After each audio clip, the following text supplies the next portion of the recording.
Good afternoon. Thanks for watching THV 11 News at Noon. I'm Michael Aaron. We hope you're having a great Friday so far. Hey, it is a cold Friday. Just that bone-chilling weather, Scott. Bone-chilling cold indeed. Yesterday, some sleet, some freezing rain, a little bit of snow in northern Arkansas. Temperatures out there haven't changed much, but it is dry today. Take a look here at your satellite and radar. You'll find that the natural state is dry. A few clouds, high clouds, making their way through the area. We'll continue to see that clearing over the next few hours. In fact, by this evening, we'll see mostly clear skies, and that's not going to help our temperatures. It's chilly out there. This is what it feels like when you factor in the wind. And when that wind hits your skin outside, it feels like 22 in Little Rock, 19 in Batesville, slightly warmer in southern Arkansas, still feeling like you're in the mid to upper 20s.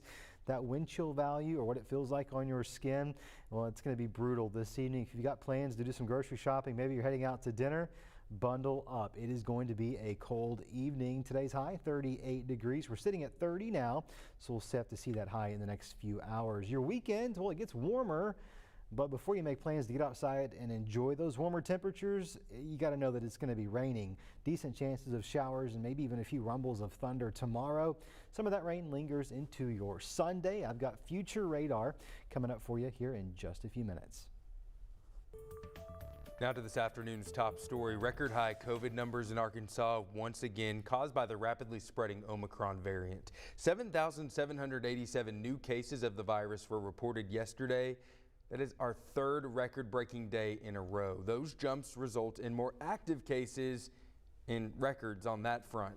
Right now, there are almost 45,000 Arkansans with COVID-19. Of that number, 892 are in the hospital. That's 73 more than yesterday's total. Something to keep in mind, Governor Asa Hutchinson says 86% of those in the hospital and 81% of our new cases are people who are unvaccinated. Long lines and hours of demand, hours just waiting for those COVID-19 tests as we deal with that all-time high demand at hospitals across central Arkansas, and they can't meet that demand alone. Several clinics are teaming up with businesses and other organizations to offer more options.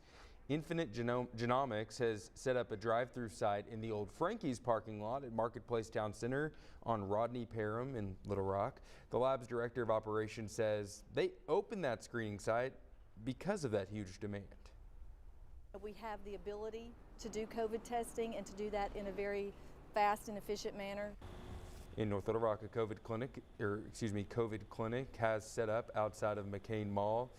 That one is open every day from 9 until 5 p.m. and offers several tests, including rapid PCR, rapid antigen, antibody, and flu tests. You can learn more about both sites and really most of those screening sites across Arkansas right now on thv-at-noon.com. This latest surge is having a major impact on Arkansas schools. Students in the Metro's largest districts are learning virtually today. The Little Rock, North Little Rock, and Pulaski County special school districts are virtual today. North Little Rock has decided it will stay virtual Monday as well. Jacksonville High School will have some big changes next week. Some students there will report to campus on Monday, Wednesday, Friday, the others on Tuesday, Thursday. They'll work remote on the days that they're not on site. School administrators we've spoken to, including North Little Rock Superintendent, say sending everyone home is all about keeping them safe. Obviously, our bottom line is we want to keep schools open because we know that's the best thing for kids right now and employees. You know, our teachers are doing a phenomenal job. We want to make sure that they're in the classroom, you know, they're there with their equipment, their materials, but certainly in situations like this, we just got to keep everybody safe. We want to be able to use this as a strategy to mitigate the spread of this as fast as possible. Dr. Gregory Paluski, who you heard from there, says the district should know its next steps by Monday afternoon. As for what's next in Little Rock and Pulaski County special schools, we still don't know.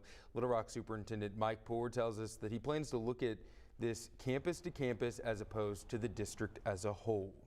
The Supreme Court is expected to rule quickly on challenges that go right to the heart of President Biden's pandemic response. The justices heard arguments this morning from opponents to the administration's vaccine or test mandates who say the White House exceeded its authority. Skylar Henry reports. The Supreme Court heard arguments this morning on two challenges to the Biden administration's vaccine and testing mandates. The rules issued by the Occupational Safety and Health Administration would require businesses with 100 or more employees to be vaccinated or get tested weekly. The other rule from Health and Human Services would require healthcare workers at facilities that receive Medicare or Medicaid be fully vaccinated.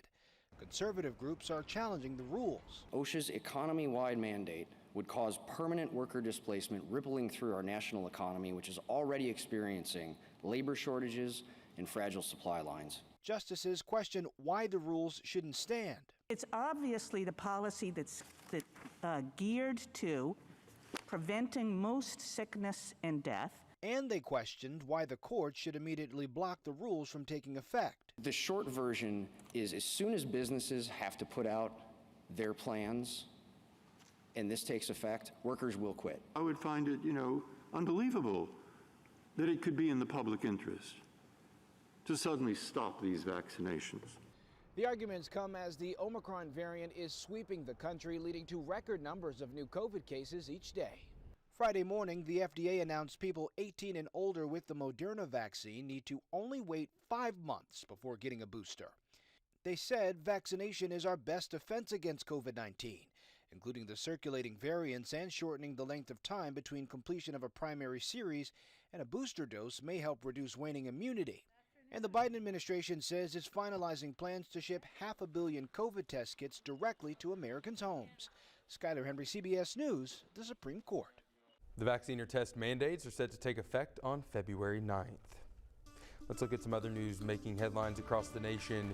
The 3 men convicted of killing Ahmaud Arbery are set to be sentenced today. The shooter, Travis McMichael, his father, Gregory McMichael, and their neighbor, William Roddy Bryan, will find out whether they eventually have a chance at parole. All 3 were found guilty in November of felony murder, among other charges, and face mandatory life sentences. President Joe Biden and First Lady Dr. Jill Biden are in Boulder, Colorado today to view wildfire damage and meet with families and first responders there. Nearly 1,000 homes were destroyed when wildfires ripped through the region just before the new year. 2 people who reportedly lived in destroyed homes are still missing. Colorado officials say the wildfires caused $513 million in damage. The president approved a Colorado disaster declaration on Saturday, ordering federal aid to be made available to those impacted by the fires. Businesses across the country are hiring, with millions of positions currently open. So analysts are disappointed the economy added just 199,000 jobs in December, about half of what was expected. But on the bright side, in 12 months, the unemployment rate fell from 6.7% to just 3.9% now. In February of 2020, the rate was at a historic low of 3.5%. We are now less than 2 months away from the first primaries in this year's midterm elections, and in many states, battles over the ballot box are intensifying. Ed O'Keefe shows us how officials in the battleground state of Michigan are gearing up for the high-stakes election fights to come.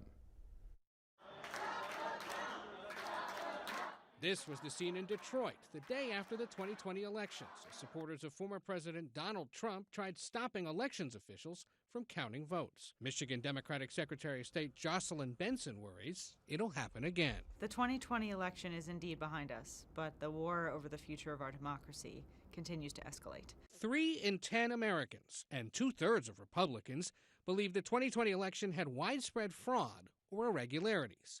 That high level of mistrust is fueling groups like Secure My Vote, a Republican-led group trying to use a quirk in Michigan's Constitution to change elections laws. There's a great deal of concern about absentee ballots. We need to do some stuff to tighten up the way absentee ballots are handled. Secure My Vote's plans would add new ID requirements for in-person and absentee voting. Critics say the plan is misguided and would make Michigan the 20th state to add new voting restrictions since 2020.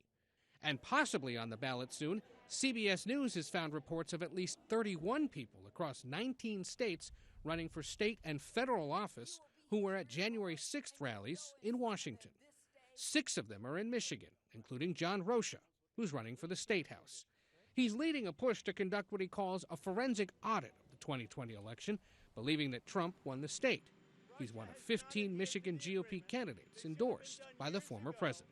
We want to make sure that what happened truly did happen, and if anything nefarious did happen, that we go ahead and rectify that and clear that up.